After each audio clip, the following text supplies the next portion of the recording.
Good morning. Good morning. Good morning. Good morning, Jay. How are you this morning? It is Monday, October 25th, 2021. It's Wake Up with Ray G. We've been out of here for a couple of days, man. I feel like we haven't done the show in a while. Thursday we did it like midday. Friday no Yeah, show. I was at a wedding. But we're back today. How you doing this morning? I'm good, man. There's lots to talk about. Obviously, we didn't even talk about the Thursday night football game. I don't even think we threw that on the show sheet. Not a lot to talk about, though, in that game. But excited, man. A good week of football. Some good plays, some bad plays, some really exciting games, some surprising victories and blowouts from other teams. I'm excited, man. And lots of milestones this weekend, surprisingly, in the NBA and the NFL. So excited to talk about it all. Well, we were what was I gonna say? As far as Thursday night, hey, we're right. I don't think we even touched on that Friday. We just jumped right into the game previews. But Thursday night, the Cleveland Browns beat the Denver Broncos, and it was the Dearness Johnson show. Dearness Johnson. That's all there is to mention in that when he balled out. But we had a ton of games this past weekend. Jay, I think I'm streaming in 4K. I need to switch that so we can let's see if I could. Okay, I can't switch it live. Check the stream. Is the stream rolling? Because we could cut it off, cut it back on in the right stream. So is the stream rolling? Yeah, it's rolling. It's rolling. Let me check it on your Twitter real quick. Check. But it should be fine. It's the problem. It's the problem with Twitter, man. We live on Twitter, bro. It's okay. We live. Are we good? Are we good to go? Okay. All right. We'll see how it goes. Twitter doesn't like your 4K, man. They don't like you to be high quality, looking good, crispy on the screen. I don't know why. They don't like the 4K. It may cut off like 13 times during the stream. But listen, you can check us out on YouTube. Make sure you subscribe to Bets TV YouTube channel. Subscribe to FTN Fantasy YouTube, and subscribe to the Wake Up with Ray G podcast anywhere that you can find podcasts. I did it. I got it. I did it. I don't ever do it let's at the beginning of the let's show. get into the morning run. Come on, let's go. go. No. You don't. Hey. I know it's been a couple of days, but you don't drive the ship, all right? I've got to talk about what happened on Friday and Saturday that has caused all kinds of delays this morning. So, went out of town. Flying with two kids is no fun. So, we had to handle all of that. Then we get back to the airport at like 10 o'clock at night. I've got a damn flat tire, so the truck's got a flat. No.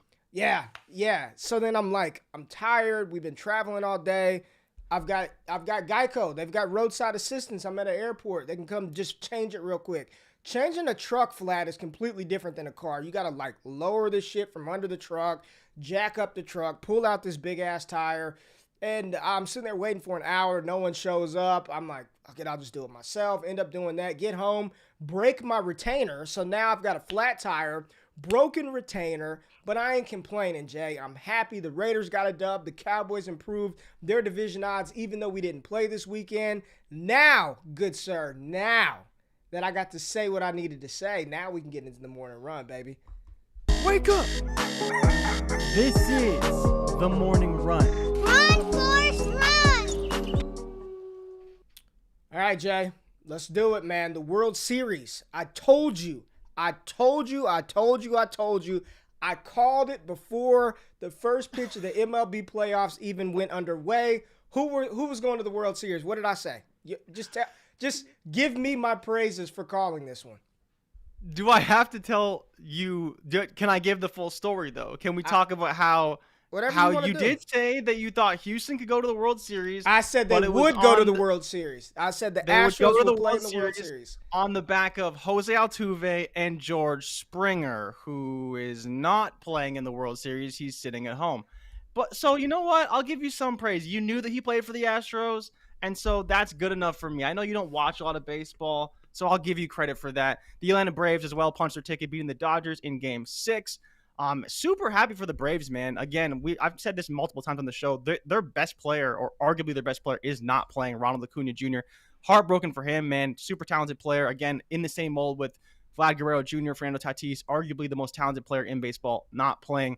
On top of this, big milestone for Chris Paul, the first player to go 20,000, 10,000, 20,000 points, 10,000 assists. First player ever, which sounds crazy, but I believe that John Stockton he may be the only player with 10,000 assists. There may be a few other players who have hit that milestone. But then Chris Paul, again, 20,000 points. Damn, that's crazy. And then your Lakers, they got the first dub yesterday. I mean, at what cost, though? Because LeBron some dude Yeah. fell on him. He kind of got hurt, his leg, whatever. But Melo dropping 28 points in relief. Yeah. Passed Moses Malone for 9th all-time on the scoring list. That's a lot crazy. of milestones this weekend, man. That's a crazy. A lot of milestones. NBA, my Lakers, it looked shaky at first. It looked shaky for a minute for the Lake Show, but we got it together, got our first dub, and a lot of milestones in the NFL, man. This was a strange week of football, man. Like, some games that we thought would be really good were not. Bets were all over the place. Hey, my man Giles, he had himself a day yesterday. The touchdown king himself. Touchdown town, dog day afternoon. Make sure you check out his show. The fact that content is provided to the people for free, and you can check that out every Sunday. I mean, all I saw was plus 250 touchdown. I think he even got some action on Boston Scott, plus 2,000 for a touchdown in that game. That man was printing money this weekend. Shout out to you, King, man. We like to give credit where credit is due. Bets TV, man, FTN Fantasy, we're doing dope stuff over there, helping people win fantasy leagues and win money.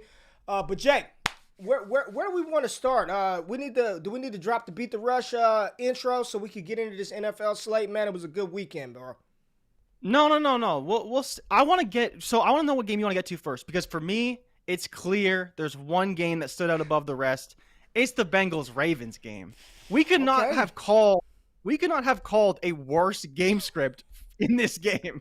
When we talk, don't get me wrong, we bombed on the Chiefs-Tennessee game, but everyone bombed on that one. Yeah, everyone bombed on that. We were kind of on the Ravens. We thought the Ravens were, they're riding high, they're playing well. And I don't really know what happened, but that glass ceiling that we thought was there for Jamar Chase and Joe Burrow, they blew right through that shit. Man. Oh my goodness. And we talked about this against Jacksonville when they played Jacksonville on Thursday Night Football. Joe Burrow looked like he was getting back to what he could be. He was very timid early on the season. He was not making good reads. He was not throwing the ball well. But in that game on Thursday night against Jacksonville, he really turned a corner, and he needed to throw the ball, and he made it happen. And the same thing happened in Baltimore on the road. Now I believe Cincinnati is actually in first place in the AFC North at 5-2. Yeah. 23 for 38, 416 yards, 3 touchdowns for Joe Burrow, and the receiving king. I mean, not quite number one right now. He is number 2 at 756, 8 for 10, 201 yards, and a touchdown. We were all over Jamar Chase this week, as we are every week, because the dude is a stud. Yeah, man. This was a game where we were all over Chase to get his, 78 receiving yards, whatever his prop line was. I did not see 201 coming, and it could have been more than that. The thing is, he had 201 at the start of the fourth quarter. I mean, listen, y'all, he's Offensive Rookie of the Year. I mean, if he finishes the season healthy, the NFL voters will right their wrongs, because I love Justin Herbert, but last year Justin Jefferson should have won Offensive Rookie of the Year. You break Randy Moss's rookie receiving yardage record, you win Offensive Rookie of the Year. I don't make the rules. He didn't get it. They gave it to Justin Herbert. It's normally a quarterback award draped in like this thing where it's like fair equity across the board. But if Jamar Chase finishes the season out healthy, he will win this award, because he's going to continue to put up monster numbers. I mean, honestly, Jay, right now, let's not even talk about the rookie class. That's just, we're not even going to talk about that. I think if we were redoing rookie drafts right now, he'd probably go 101. I think he'd go over Najee Harris. He'd go over all the quarterbacks. I mean, he'd probably go 101. What wide receivers in the NFL right now would you want over Jamar Chase? I mean, realistically, right now, it's hard, man. It's hard to take Justin Jefferson over him. It's difficult to take AJ Brown over him. It's difficult to take DK Metcalf over him. And those are the guys, the young, talented receivers. You could take Devontae Adams over him, but why would you when you're talking about youth? Yeah. He's kind of the wide receiver one. Like Tyreek Hill is maybe in the same conversation, tied to Patrick Mahomes, but he's 22 years old. Yeah, and he's got his college quarterback, and he's balling. I really don't think there's a reason why you can't make a case for number one wide receiver in football right now. I mean, I had him at wide receiver 6 like 3 weeks ago when I made my top 5 wide receiver proclamation. he's not 6 anymore. I mean, he's clearly the wide receiver 1 from the rookie class. You know, we both loved and still do. I think Devonta Smith is a good wide receiver. I think he's going to be really good. I think Rashad Bateman is going to be really good. We saw him in the same game go 3 for 80. I think Rashad Bateman's going to be a fantastic receiver. Kadarius Toney, I think he's got some talent and some skills to make some plays. You know we love us some Rondale Moore and Jalen Waddle. I think a lot of these wide receivers are going to be good. Jamar Chase is going to be elite good. I mean, as long as he stays healthy and as long as he's tethered to his college quarterback, there's no stopping that rocket ship, man. And he went nuts, smashed his over in this game. Joe Burrow, like there were a lot of players that if you just took the over from some of these high-scoring games, you would have cashed out. You know, this was just a fantastic performance by Cincinnati. Joe Burrow, I feel bad for Joe because Joe is competing with Dak Prescott right now for Comeback Player of the Year, and I don't know if they give co-Comeback Players of the Year. I don't know if they do that, and what would happen to the bet for those of us who put all that money on Dak Prescott to win. I don't know if there's precedent for that, but Joe Burrow, I mean, he's making a case. You know, I still think it's Dak Prescott's award to lose, but Joe Burrow is making a damn good case as to why he should be Comeback Player of the Year. Joe Mixon got busy. We saw Samaje Perine with the late touchdown run. But let's turn to the Ravens, man.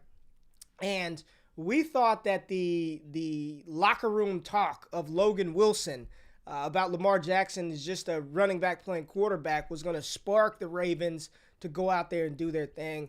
And, you know, offensively, they didn't look bad through the air. Their issue is they have no run game outside of Lamar Jackson. Lamar Jackson led the team in rushing with 88 yards. He went 257-1. He did take 5 sacks, and that's one of the things that you got to live with Lamar Jackson. He took 5 sacks. Hollywood had 14 targets, only converted 5 of those, and I just said Rashad Bateman 3 for 80 on his 6 targets. But they have no running game, and the defense is bad, man. The defense played bad. Marlon Humphrey, there was a stat that I believe Marlon Humphrey only gave up in his career the most receiving yards to a single player in a game that he had given up was like 143, which is still a lot, but he's only done that one time. Jamar Chase had 201 on him. And I mean, he was just working, even outside of that 82-yard touchdown run where catch and run, where he broke a bunch of tackles. I mean, he was picking up chunk yards all day. It was like 22 yards, 34 yards, 17 yards. I mean, he had 97 before that 82-yard catch and run. He's just great, man. The Ravens could do nothing on the ground with Joe Burrow and Jamar Chase and, you know, versus Cincinnati. It's just the Bengals are good, man. Kudos to Cincinnati. We crucified them for taking Chase over Penny Sewell. We said that they needed to improve their offensive line. The defense was terrible. And all Zach Taylor and the Bengals have done this season is prove everybody wrong. And that is why we are here and those decision makers are where they are. You know, we like to talk about all these coaches and GMs and how terrible they are. But that's why they get paid the money they do. That's why they're in the positions they are, because Jamar Chase unlocks something to this offense that T. Higgins nor Tyler Boyd can do. And I'll just tell you, it's fun to watch that, man. I tweeted out, Jay, we all knew whether you had Jamar Chase at wide receiver 1, 2, or some people had him at wide receivers 3. I know some people liked Bateman as the wide receiver 1. Some people had Jalen Waddle as the top dog. We all knew Jamar Chase was going to be good. Like, I'm seeing everybody like, oh my God, how could you not have had Jamar Chase as your wide receiver 1? I'm like, bro, who fucking cares? Like, we knew he was going to be good. We had him at 2. I think, did you have him at 2 or did you have him at 1? I know I had him at 2. I had him at 1. You had him at 1. I had him at 2. Yeah. Okay. I had one person ahead of him. I had him as a tier 1. I need to find the analysts who are telling me players like Cooper Kupp were going to ball out. You know what I'm saying? Like, where are those guys at? Like, where are the people who said Dalton Schultz is going to be dope? Where are the people who said Elijah Mitchell was going to be dope? Where are the people who told you to go out and get those type of players, right? Yeah. Facts, man. Jamar Chase 101. Like, you're looking, not even close. You're looking at him. You're looking at him, baby. You're looking at him. Yeah, you touted Elijah Mitchell. I'll give you that. You touted Elijah Mitchell. And Dalton Schultz. And a bunch of Point is, we all knew Jamar Chase was going to be incredible. And yes, sir. He is. He's living up to it. One of the best receivers in the NFL right now. In Cincinnati, they're becoming must-watch TV because of that man, Jamar Chase and Joe Burrow. I want to go to another rookie though. Let's pivot to another game. Woo-wee! Another rookie, Kyle Pitts, baby. Kyle Pitts, 7 for 8, 163, one-handed catches down the sideline, double covered by Xavier Howard in the safety, and it did not matter. I mean, look at this. Look at this. Eric Rowe, poor Eric Rowe, could do nothing. Nothing. Look at he's good, man. He's good, Jay. Yep. And the Falcons got a dub. Comeback win for Atlanta in this matchup, man. They did not cover the spread, but they did come back to beat the Miami Dolphins. The game hit over. Over-under was 47.5. They scored 58 points. Matt Ryan, 336, 2 touchdowns, 1 interception. He crushed his over. Calvin Ridley disappointed us, 4 for 26 and a touchdown. Did not go over any of his props. But Kyle Pitts, 49.5 receiving yards. He said, shit, I'm going to triple up on that and show y'all how it's done. How good was Kyle Pitts in this matchup, man? He was spectacular and better, honestly, even than I expected him to be, because Calvin Ridley coming back off his first game, he had a little personal issue. We don't know what's going on with that. Yeah. But Pitts really showed how talented he was. Most receiving yards through 6 games since who? Mike Ditka. No, that's not Coach Mike Ditka. That's tight end Mike Ditka from like the 60s. So, we all talked about how Kyle Pitts, tight end 1, Kyle Pitts, best tight end potentially of all time. He is living up to that right now. As much as we want to disparage him early in the season for not getting involved, he's ready to go. That was crazy. It took him a couple weeks. That was crazy. Justin Jefferson took him a couple weeks. It takes these guys a few weeks sometimes. But he was the number 4 pick for a reason. They're getting him involved. He got 163 yards career high, and I don't believe this is going to be his career high. He will have a 200-yard game. He may even have a 250-yard game. Yeah. Kyle Pitts can do it all from every standpoint. When you go out and you stack Xavier Howard, that is a wide receiver playing tight end. You don't just do that from the tight end position. You don't have cornerbacks on you from the tight end position. Kyle Pitts does not care. Doesn't matter. You cannot stop him. Question. Because you said it was a great pick. And a lot of people, including me, were on record saying that the Falcons will regret passing on Justin Fields at number 4. Regret it. Horrible decision. Thomas Dimitroff should be fired. Looking back on it, and I know it's only a small sample size, would you rather Kyle Pitts or Justin Fields right now? Oh, man, we can't. Okay, here's the thing, man. I can't do that to Justin Fields right now. Answer the damn question. Which one you would have you rather to take have right Kyle now? Pitts right now. You have to. You have no choice. We will get into that game, and we talked about it last week. Justin Fields, I don't know if it's him. I don't know if it's Nagy. I don't know what the problem is. But when you turn the ball over 5 times in a half, I think it was in a half, or at least 4 times in the first half, that is more than just a system issue. Davis Mills has had his bad games, sure, but he has looked a lot better than Justin Fields. And I was talking to a few people about this week. Is Davis Mills the third best rookie quarterback right now in this QB class from what you've seen so far?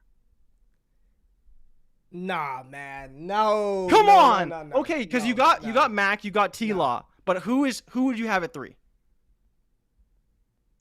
I'd probably put Trey Lance there. Just what? He's played one game. I mean, but he did some things in that game that were encouraging. The point is, at this point, you can argue with the brick wall. The best 2 looking rookie quarterbacks right now are Mack Jones and Trevor Lawrence. And if you're talking about on-field production, Mack Jones has outplayed them all. But when you watch Trevor Lawrence play, you see how special he is. That's why, for me, I still would have T-Law as the quarterback 1 from 2021, because you see, get him some weapons, get him some consistency with the coaching staff, and I don't think there's going to be any issue with Trevor Lawrence. You've got to practice patience with these guys. I talk about patience with the Jalen Hurtses, patience with Tua. This was the 4th career start for Justin Fields, 4th or 5th career start, so he hasn't. And let's be honest, Tampa Bay makes a lot of quarterbacks look silly. That defense makes a lot of quarterbacks look silly, let alone a rookie quarterback in an offense that is still kind of trying to figure out its way. But Fields does not look good. And I mean, we might as well just go to that game. Tampa Bay absolutely demolished Chicago. It wasn't even a game. I mean, I know the final score was, what was it, 38-3, something like that. Yeah. But they did whatever they wanted to against that passing attack. Khalil Herbert looked fantastic. I will say that. Khalil Herbert looked outstanding in that matchup. First running back this season to go for 100 yards on Tampa Bay. And he's a rookie, man. And here's my thing. Like everybody talks about how bad Chicago's offensive line is. Well, they were opening up enough holes for Khalil Herbert. You know what I'm saying? Like, is the O-line? And I asked the question. I just tweeted out, no question mark. I just put Matt Nagy or Justin Fields. That's all I tweeted out. Like, who's the issue here? We all want to put it on Matt Nagy, and everything that I saw on Twitter yesterday was nothing negative about Justin Fields. It was all Matt Nagy's fault. Justin Fields isn't going to be unlocked until Matt Nagy's gone. It's Matt Nagy's fault he can't get the ball to the receivers. It's Matt Nagy's fault he's holding the ball for 13 seconds. It's Matt Nagy's fault that he's not throwing downfield to Allen Robinson. Nagy. Nothing on Fields. I'm watching it, and maybe he's just level-headed. Maybe he's just a chill kind of guy, but he just looked disinterested. Like he just is out there, no emotion, just kind of like, I don't know, man. I don't know. I just thought he'd be playing better than this. I'll just say that. As much shit as Mack Jones takes he's noodle arm, he doesn't have the arm strength. At least he's getting the damn ball out and putting it on receivers and giving them a chance. And, you look at the New England Patriots pass catcher stat line, the issue is there is no number one, so he just throws it to everybody. Like, literally, look at how many receivers touched the ball in that New England. Everybody caught a pass. Matthew Slater may have caught a pass. He may have gotten a reception.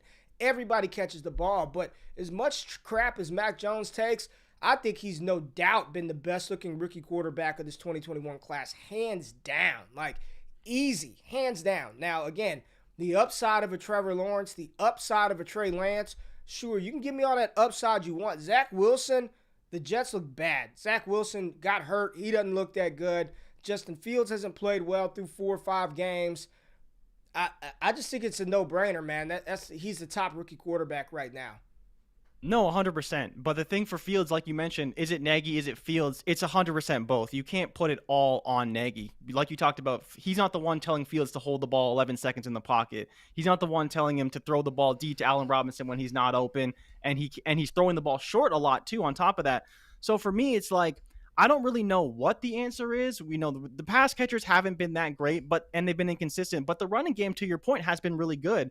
And that is on Matt Nagy. That is on the scheme. Because when you can't throw the ball and all you can do is run and you're still able to run, that says a lot. But that Tampa Bay pass rush, man, honestly, from the opening play, I was like, Justin Fields he's done. Like, he's dead. And because there is just nothing they could do to stop them. Shaq Barrett, when he wanted to speed rush, he went around the corner and he was in Justin Fields' grill from the jump.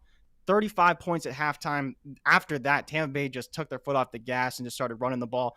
There was not a single player on Tampa Bay that couldn't get what they wanted. Mike Evans had 3 touchdowns, and I believe it was a stat that it's his 3rd game in a row with 2 touchdowns in a game at home. So he's had 2 touchdowns in 3 straight games at home, which is an interesting stat if you want to bet that going forward. But Ronald Jones, I believe, had 60 yards. Leonard Fournette had 70 yards. Chris Godwin had 10 receptions, over 100 yards, and a touchdown. Like I mentioned, Mike Evans, 3 touchdowns. Brady, 600 passing touchdowns in the regular season. Still hasn't thrown 200 interceptions, when I think there's a list of like 20 quarterbacks who are all in the Hall of Fame. It's just spectacular to see what the Bucs have done and how great that defense played, even against a rookie quarterback.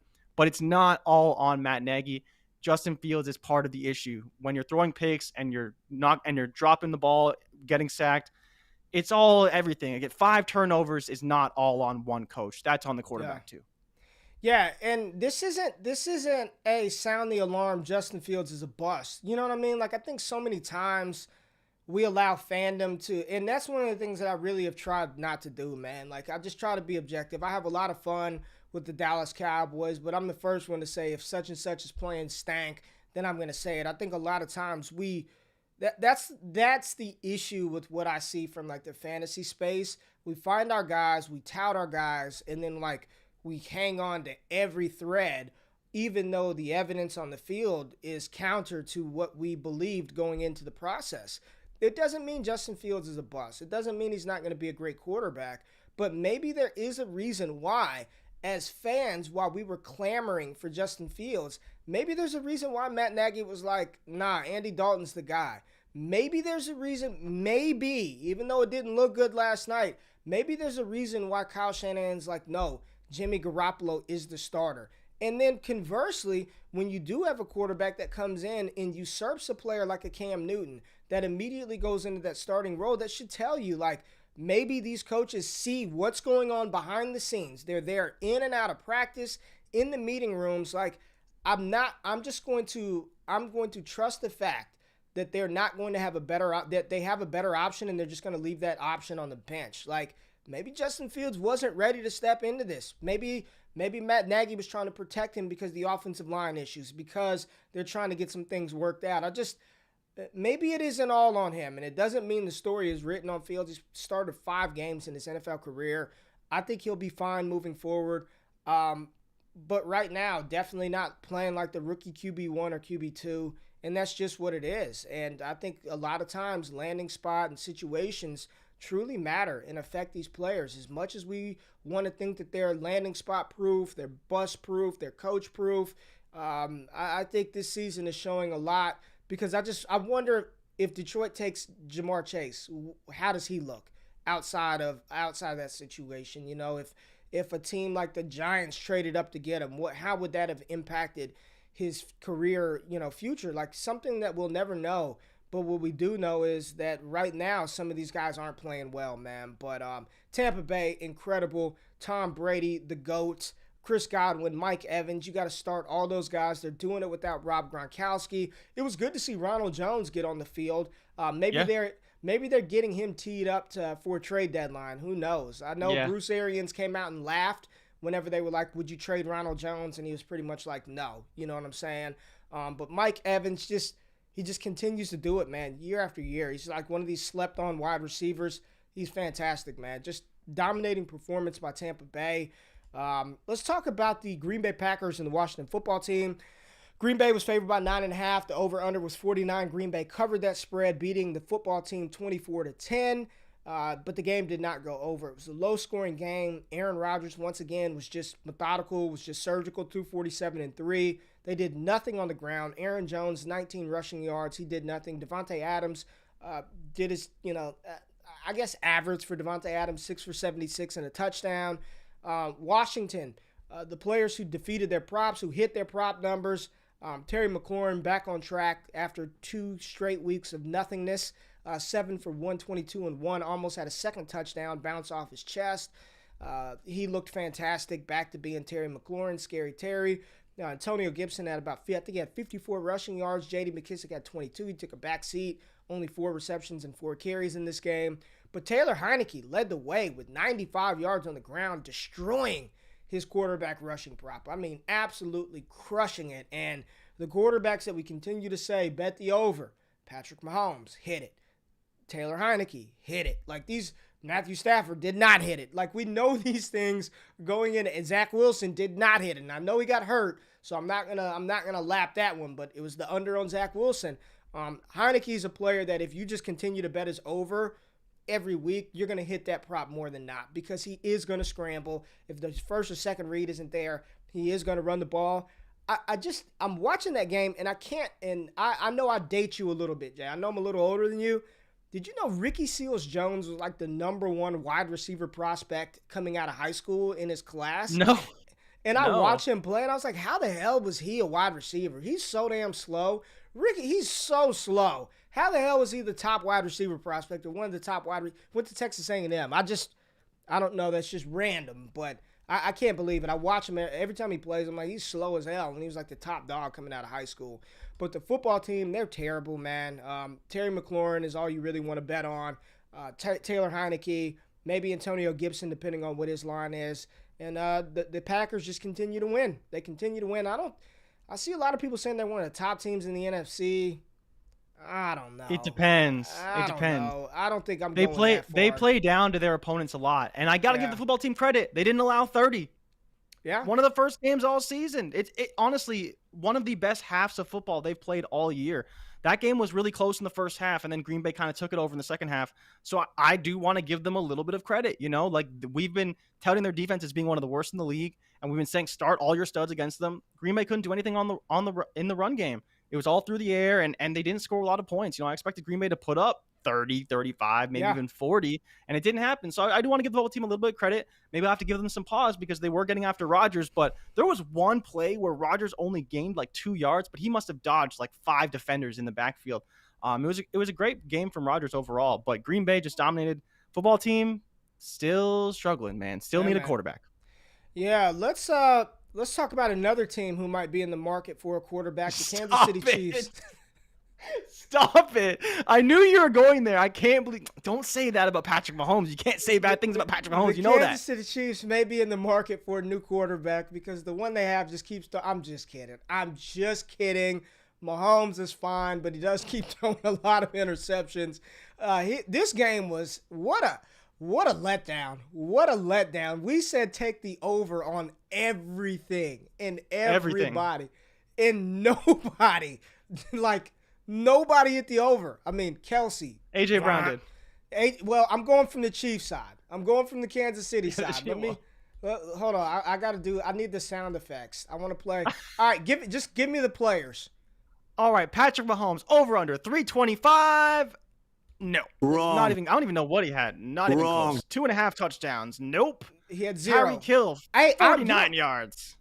Travis Kelce, 65 yards. And your big kahuna, King Henry, 126 yards. I believe he had like 80 yards. Yeah, it's not a good day, man. It was not a good day. Overall. Everything. Now, A.J. Brown. Let's give A.J. Brown some love, baby. We got that one. Oh, yeah. 67.5 yards, and he had 8 for 133 and a touchdown. Dude is back, and I told you he would be back. And you did call back. You did. I do love A.J. Brown, though. He's one of my favorite receivers in the league. But Patrick Mahomes, third time in his career, he didn't throw a touchdown pass of all of his games, and it's actually the second time since he became a full-time starter. His very first game ever, Week 17 of 2017, he didn't throw a touchdown. Again, it's his first game. Who cares? But third time in his career that he didn't throw a touchdown pass in a game. He did rush for a touchdown one of those games, but I don't really care. He didn't throw a touchdown, which is shocking for Patrick Mahomes. Man, he only had 206 yards, man. I mean, Kansas City, are they going to make the playoffs? Legitimately. Are they one of the 7 best teams? I'm not talking about talent and Mahomes and are they one of the 7 best teams in the AFC right now? Let's the Buffalo Bills, Cincinnati, Chargers, Ravens are still up there. Ravens, Browns, Tennessee, and Titans, and the Colts. So here's my list of kind of short list for playoffs. You have the Bills. I think that the Patriots have an outside shot. Probably not going to make it though. Raiders are 5-2, top of the AFC. Chargers 4-2, again near the top of the AFC. Chiefs are 3-4, and even the Broncos are 3-4. We don't expect much from them, but their record says that they still are in it. If we're going to say Kansas City's in it, the Bengals are obviously in it. The Ravens are obviously in it. I think the Browns are in it. Potentially the Steelers are in it, but that division's going to eat away at each other. But again, that's a division where 3 of the teams I believe had 10 wins last season, and they all made the playoffs. The Steelers, the Ravens made the playoffs last year. I believe they did. Yeah, I believe they did. Yeah, they made the playoffs. Yeah, Browns, Ravens, and Steelers all made the playoffs last year. But then you had the Titans, Colts. So Titans 5-2 now, and looking good. They look good. Capable. Obviously destroyed the Chiefs, both sides of the ball. They didn't even need Derrick Henry to run the ball. They still put up 27 points, only allowed 3. Best defensive performance of the season by far, especially coming off a 40-piece from Arizona Week 1. We were really unsure about Tennessee. We talked about them winning the division early on. We said runaway. Colts had no shot. Obviously, the Colts did get a victory last night in San Francisco, but the Titans are looking like they're legit. Whether they're a top team in the AFC, I don't know. Right now, they're tied with the Bengals, Ravens, and Raiders. For the top team in the AFC, the Bills are 4-2, not 5-2 because of the bye week. So we'll see, man. I think they got a good shot, maybe not to win the AFC, but they're right there right now, and they're playing a lot better than they did to start the season. What do you think the issue is? I mean, we know the defense is bad, but they actually did a really good job corralling Derrick Henry. I think he had like 29 carries for 86 yards. He did throw a touchdown. Yeah. what's the issue? I'm seeing people saying they need a number 2 wide receiver, and then they need defense. I mean, what's the issue with Kansas City? They just looked off yesterday. They just looked off, in my opinion. I think the problem is they did look off for sure. It was a bad game from Mahomes. But they're playing, a lot of teams are just playing them cover 2. Just too high, sit back, and let Mahomes pick you apart. But one of the problems they had last game is that they didn't run the ball. In the previous couple of games, they had been running the ball a little bit more, and they've been taking that soft shell defense they've been given and running the ball. They only ran the ball 5 times this game. So they got behind early, and they tried to throw into a cover 2 defense, which is not going to work unless you're precise passing, right? And so you have Kelsey, you have Hill, of course, but I don't think there's a problem with those two guys. You do have Pringle, you have Hardman to help move the chains, do some small things. Again, they're not spectacular, but we've seen Kansas City win with just Hill and Kelsey before. So to me, that's not the issue. I think they need Clyde back in a big way. I think they need to incorporate the run game badly. Like the run game is there, and the offensive line is still one of the best in football because they're not getting heavy fronts and they're able to push the line forward. So they need to run the ball, and they just abandon it again for some reason. I know you don't think Damian Williams is great. I don't think he's that great either. But when you have that soft defense to run into, you might as well take advantage of it because that's how you're going to move the ball. And maybe you don't win the game 40-15 like you want to every week, but you have a better shot of winning football games than trying to throw the ball into this really tough defense and knowing that your quarterback is struggling on top of that. So I'm just going to say this and hear me out. I am not saying the Chiefs are done. That's not what I'm saying. But the NFL, like the way that these things shift and windows close so quick, man. Maybe I think the NFL is caught up to how Kansas City wants to play. For like 2-3 years, they were just bombs away, just killing teams, right? Like they pretty much were like, screw defense. We're just going to outscore you. And we'll go over the top with Tyreek, and then we'll death by 1,000 cuts you with Travis Kelce. Like teams aren't letting that happen anymore, and there's nowhere else to go. They don't have a capable number 2 wide receiver. I'm not a fan. Darrell Williams is a plotter, dude. There's a reason why he didn't do anything at LSU, and he's just been like just a guy in the NFL. I do think that they're missing Clyde. I really do. I think they're missing Clyde Edwards-Helaire. I think it's the lack of a second pass-catching option on the other side of Tyreek Hill, because Tyreek is good at what he does, stretching the field, but he's not a consistent like chain mover. You know what I mean? And that's what they use Kelce for. But I just think that the NFL sort of caught up to the way that they played. So not that the Chiefs' window is closed, but maybe that window of how they win in good games, like they need to figure out other ways to win. And it can't just be Mahomes chunking it deep, because him extending plays a lot. And Dak Prescott talked about this after he suffered his leg injury. He was like, sometimes you just got to get it out there. Like you can't. Sometimes extending the play is not worth it, And Mahomes extending plays, we see that with like Kyler Murray, and he took some big shots yesterday as well. They've got to find other ways to win. And I just think teams are like, the hell with it. We're not going to let you do what you want to do and throw deep to Tyreek Hill and Travis Kelce. Like, we will not let 2 guys beat us. Mahomes took a filthy shot yesterday. I mean, he looked like he was concussed or dazed, confused, stunned. He took a nasty shot, and they pulled him after that. But Kansas City, they're not playing well right now, man. And I don't think they've won a game since Clyde's been out. I don't think they've won one. Or was Philly? No, Clyde was in the Philly game.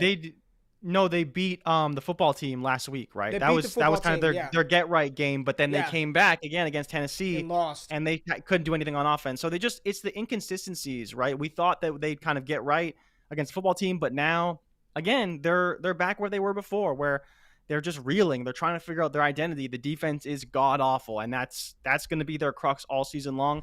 But I think to your point, they need to run the ball. Stone hit it right here. You have to run defenses out of cover too. Like you can't throw out of it. You have to because they're daring you to run the ball. When you've got 2 safeties over top, when your cornerbacks are dropping back, and it also pushes your line. Everyone's taking a step back in cover 2 to keep everything in front of them. You got to run them out of that. And Kansas City's not being able to do that right now.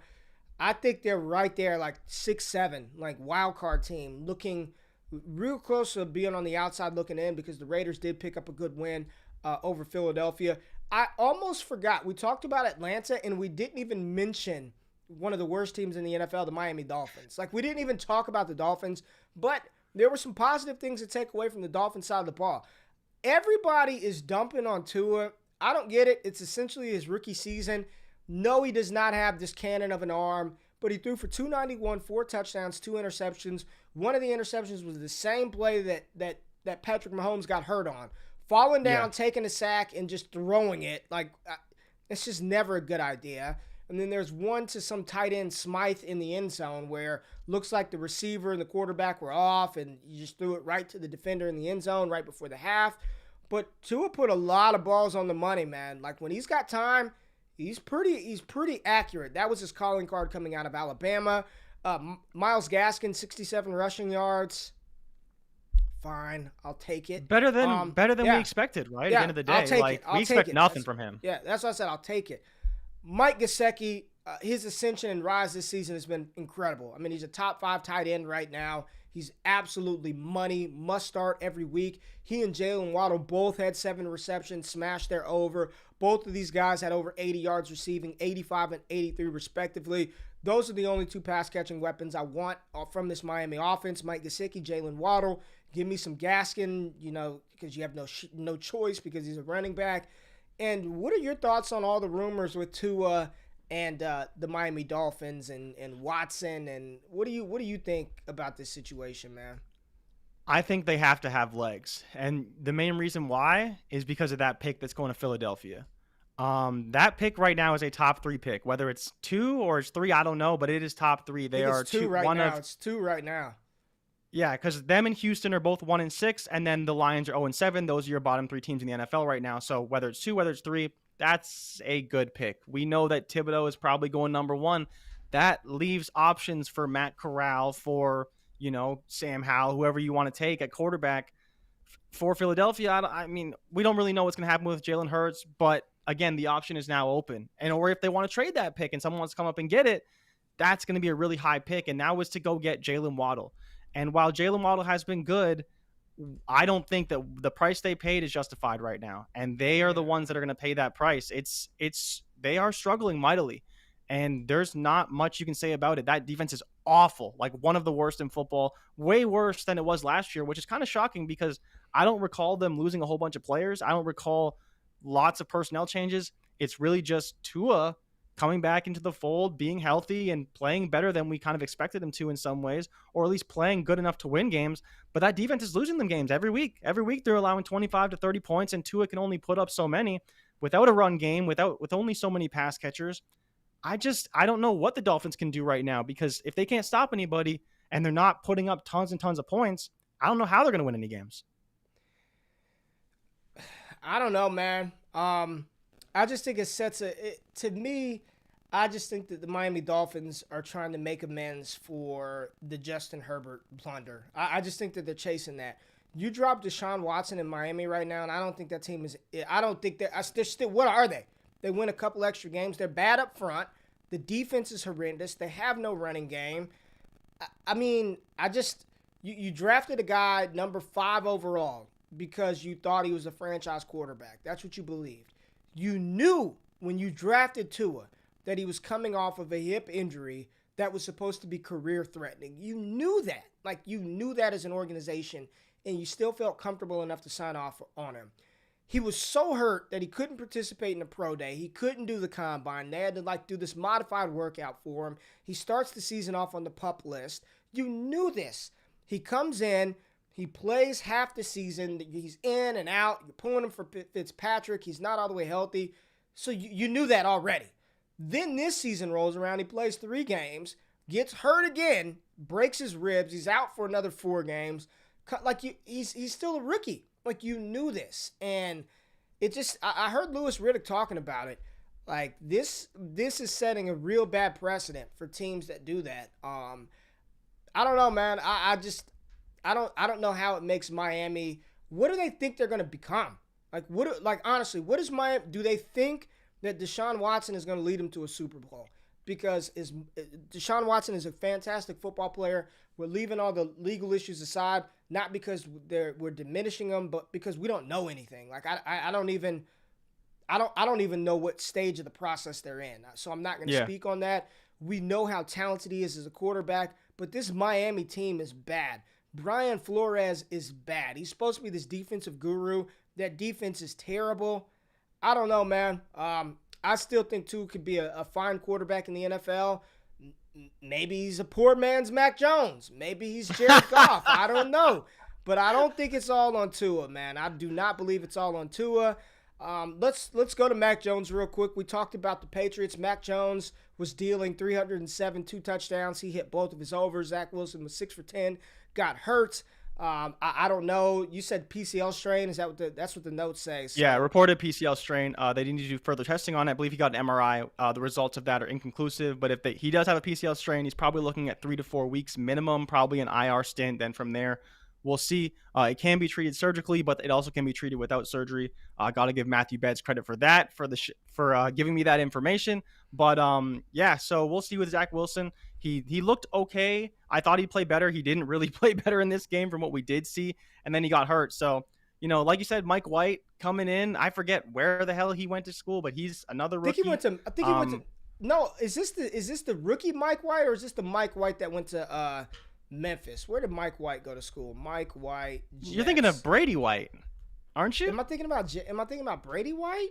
Brady White went to Memphis, right? He's the quarterback at Memphis, I think, now. Yeah. This Mike White went to Western Kentucky. He was drafted in 2018, so he's not a rookie. He's a veteran. Okay, so he's not a rookie, but he's never played a game, I think, before. And he looked okay. No. Elijah Moore got his first touchdown, though. On like a reverse, right? It was like a reverse, something like that. Yeah. The Jets stink, man. They're terrible. Terrible. They're terrible. All right, Panthers. Can we skip this game? Brutal game. Sam Darnold got benched. Daniel Jones looked terrible. DJ Moore didn't hit his over again. I think this is the second week in a row he's within 3 yards of hitting his over. And I think if Darnold didn't get benched, I think he would have actually hit it. But PJ Walker had to come in and ruin everything for me. So I may have to get off the DJ Moore train. He's playing well, but he's DJ Moore. He gets a ton of yards and he scores no touchdowns. That's just who he is as a player. The Panthers are terrible. Sam Darnold is so bad. He's so bad. He's very, very bad. Joe Brady can't fix him. They need to be in the market. The report. First of all, reports are everybody's in on Watson. It's the Panthers. It's the Dolphins. Yeah. He declined Philadelphia. He doesn't want to go play with Sirianni. I don't blame him. Nick Sirianni looks in over his head. Chuba Hubbard had 28 rushing yards, had a couple of catches. Daniel Jones hit his rushing prop. 3 to 25. I mean, this game went under. We said take the under. Carolina was favored by 3. They got beat by 22. I mean, this is they're bad. And this is one of those games that I believe bettors were over 70% against the spread on the Panthers, and they got thumped by 22. Wow. Yeah, nuts. Yep. That game is over. Let's go to Philadelphia. The Raiders, baby. We got a good win versus the Eagles. Big win for Derek Carr. Derek Carr's back cooking, man. 323, 2 touchdowns, 1 pick, no sack. Sacks, no sack. I said he had no sack. Sacks, no sacks. Yikes. No sack. That's scary. Pause. No sack.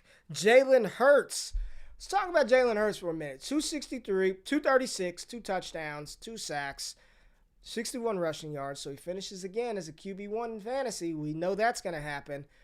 They started off running the ball, which I know all Philly fans were excited about. Miles Sanders got off to a hot start. We saw Kenneth Gainwell take carries. They ran the ball 32 times in this game.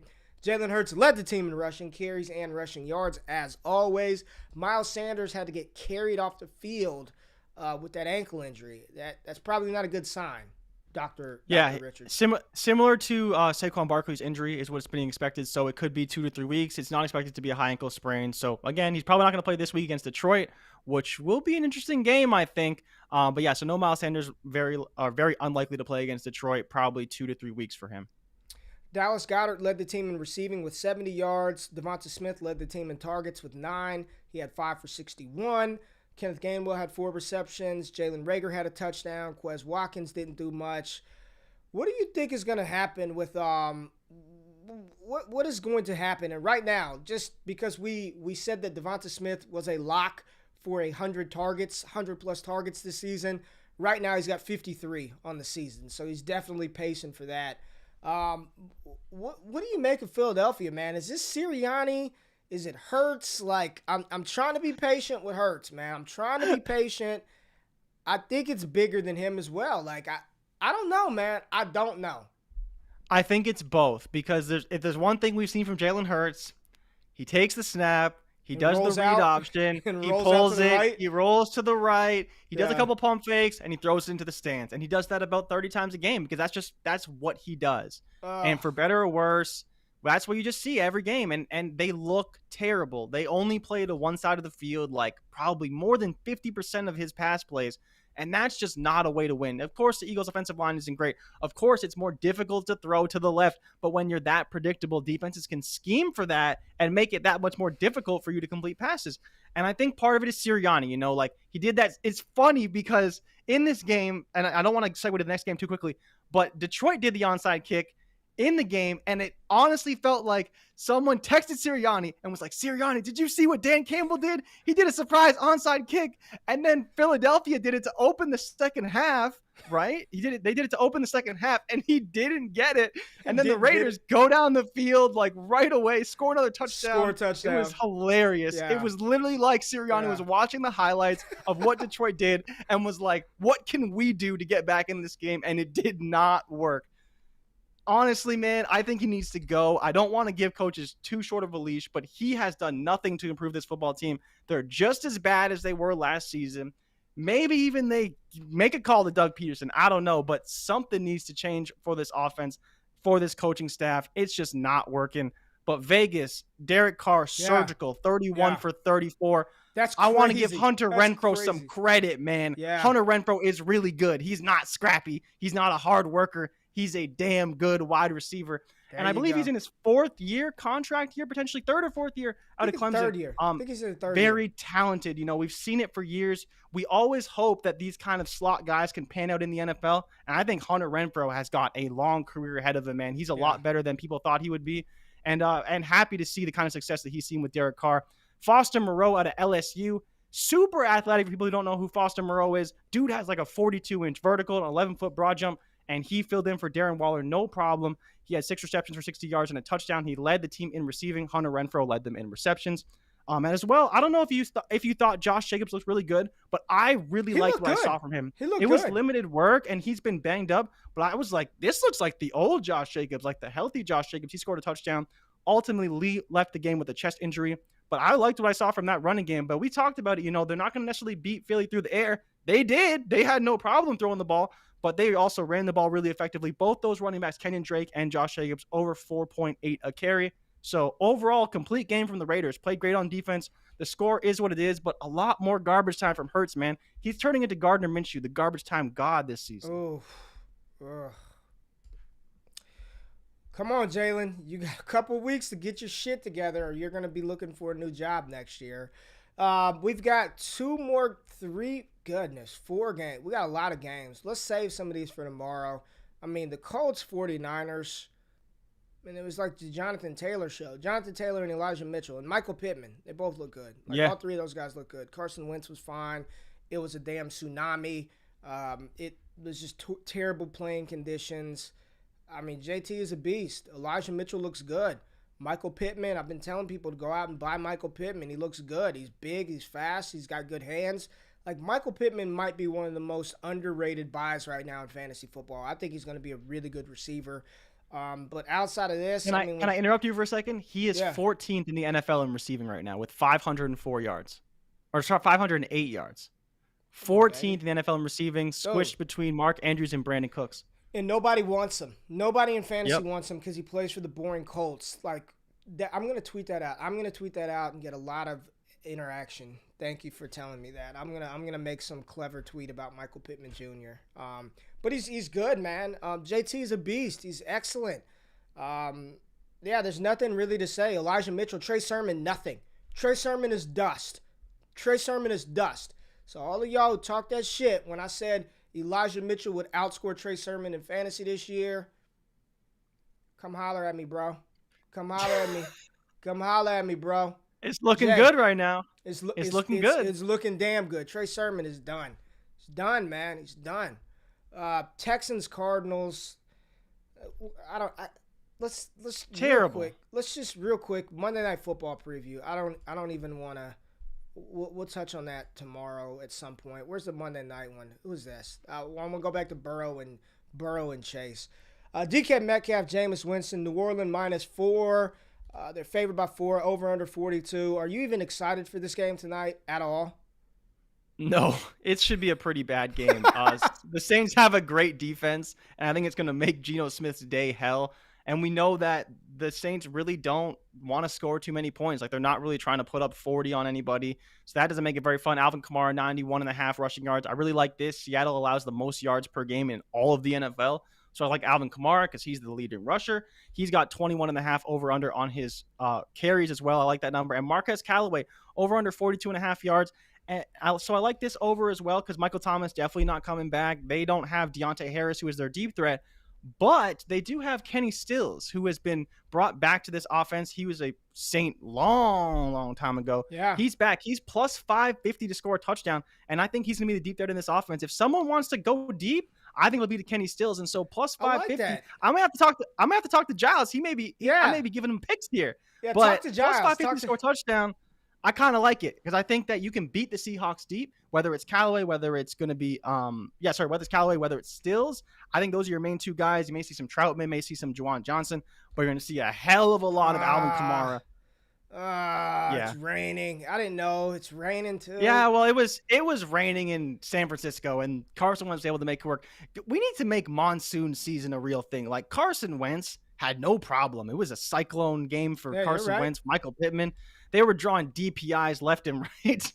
They made it work. They made it work. So I think the Saints win this game handily. I don't expect much from Seattle. I'm assuming you feel the same way. Same way. I really want to talk college. So we're going to have to talk some college ball tomorrow because there was a lot of interesting developments in the college football world this past weekend. Is Bipocalypse over? Is this week dirty like last week? We'll check on that. Good question. Tomorrow. I mean, a lot of big teams are on bye this week, this week, so we get them all back at least. And we get them back. Your boy Tua has to play the Bills again, and I believe they're favored by 13.5. Oh boy. And they're at home. Oh boy. All right. Well, we'll dive into some of that tomorrow. Happy to be back. Jay, great job today. I appreciate everybody for tapping in. Make sure you subscribe to the YouTube channel. Subscribe to the podcast. Have a great day. Make your Monday awesome. Start the week off on the right track. And make sure you wake up with us tomorrow and every single day this week at 7 a.m. Central Time, 8 a.m. Eastern Standard Time. Appreciate y'all, man. We out of this thing. Peace.